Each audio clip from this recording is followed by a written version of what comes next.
One man has been shot to death in the Florence area of South LA. Someone called 911 after hearing gunshots just before 1 o'clock this morning. We're told that a man between 25 and 30 years old was later found dead on the street. 17-year-old Shanice Dyer, a member of the East Coast Crips, was charged with premeditated murder by District Attorney Jackie Lacey and was set to be tried as an adult. Disturbing and heartbreaking case because innocent lives were lost.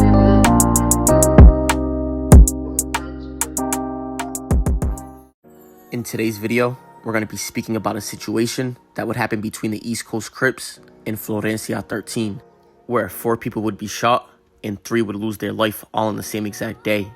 But let's dive right into the story. Everything would happen on the day of August 14th of 2019, but we're going to start off at 1:44 in the morning.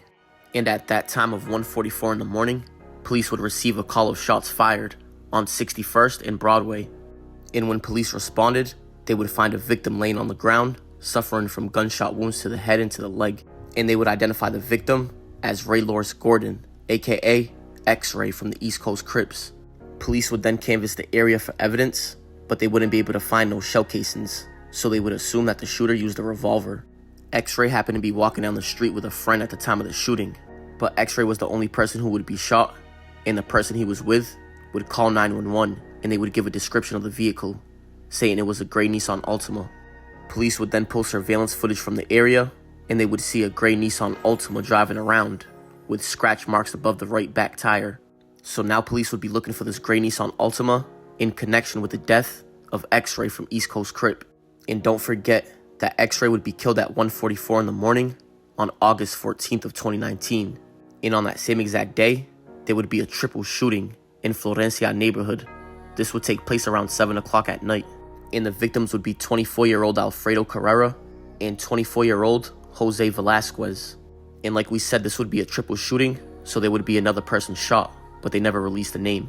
And right before the shooting, the 2 victims that we named would be speaking to one another. And the 3rd person who was shot that we didn't name would be putting his child into the vehicle. That's when the vehicle would pull up, and somebody inside the vehicle would open fire on the 3 men. All 3 men would be hit, and the man who was putting his child into the vehicle would shield his daughter to make sure she didn't get hit. And that's when a bullet would go through the door and strike him in the back. But thankfully he survived, and his daughter was unharmed. But unfortunately, the other 2 men would pass away like we said. And all 3 men were not gang members. Jose Velasquez actually had his doctorate, and he was considering working in the astrophysics field. And the other 2 were hardworking men and fathers. And according to this article, Alfredo Carrera had a child on the way. But after the shooting, police would collect surveillance footage and they would talk to witnesses. And after that, police would discover that the sedan that did the shooting was a blue 2004 Nissan Maxima. And they would see that the Maxima was missing a back bumper, a hubcap, and had damage over the left tire and over the trunk. And they would also get the license plate. So now police would be looking for this blue Nissan Maxima in connection with the triple shooting. And don't forget, they were also looking for a gray Nissan Altima in connection with the death of X-Ray. And both of these shootings would happen about 7 minutes away from one another. And don't forget, they would happen on the same exact day of August 14th of 2019. But a little while after the triple shooting, police would run into the gray Nissan Altima that was wanted in connection with the shooting of X-Ray. And the driver, whose last name was Jimenez, would be arrested. Police would then impound his vehicle and confiscate 2 cell phones that he had on him. Jimenez went by the moniker Roller, and he was a member of Florencia 13.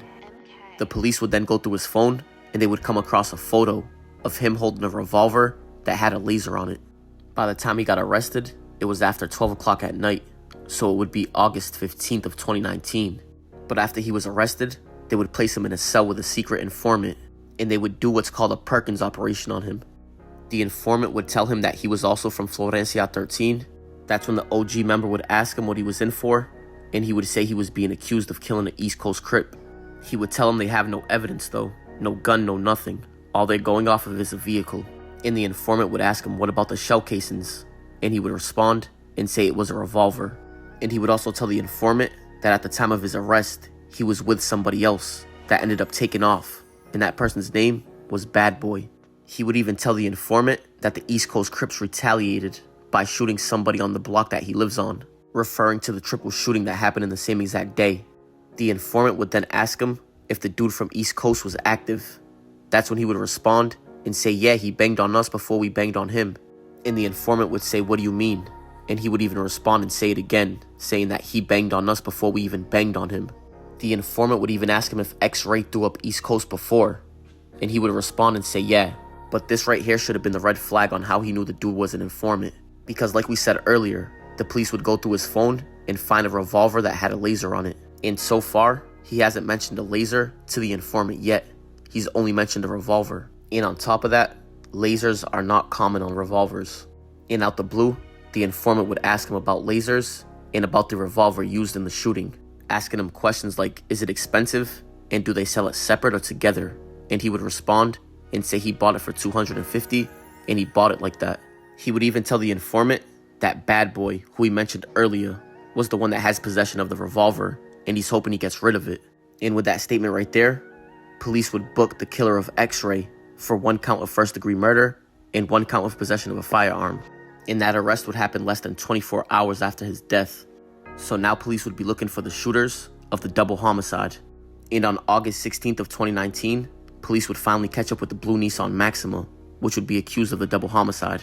This would be 2 days after both murders and 1 day after the person from Florencia got arrested.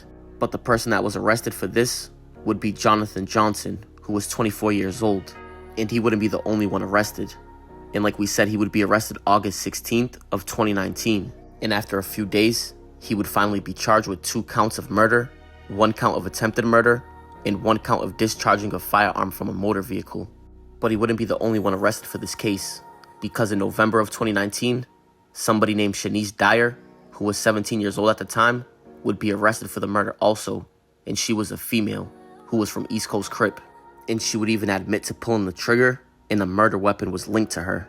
And police would even say that moments before the shooting, they were doing laps around the Florence Firestone area, and they were brandishing firearms at people on the street. And police would also say that they were looking for retaliation for the shooting earlier of X-Ray, and they believe that they shot the first Hispanic people they seen. And they would even have text messages and DMs of Shanice Dyer saying that she was happy and satisfied that the news made headlines. But after 3 years, on September 12th of 2022, Jimenez would be found guilty of first-degree murder and possession of a firearm, and he would be sentenced to 25 years to life in state prison. And 3 years after that, on January 22nd of 2025, Jonathan Johnson would be found guilty and convicted by a jury on the first 2 counts of first-degree murder, but he would be acquitted of the attempted murder and the shooting from a motor vehicle, and they would give him life without parole for count 1 and life without parole for count 2. And this right here would be crazy, because Shanice Dyer, like we said, she would admit to pulling the trigger and the gun would be linked to her. But since she was 17, she would be charged as a juvenile, and they would give her less than 4 years in prison. And she was released in February of 2024. But 6 months after that, she was arrested again for another homicide. But this one was out of Pomona. And even though she's not accused of pulling the trigger, she would still be charged with murder because they're alleging that she lured him there. But that right there is going to wrap up this story, and I appreciate y'all for tuning in. And may everybody I mentioned in this video rest in peace, and I'm sending my condolences. But comment, like, and subscribe. It's Respectable Rants.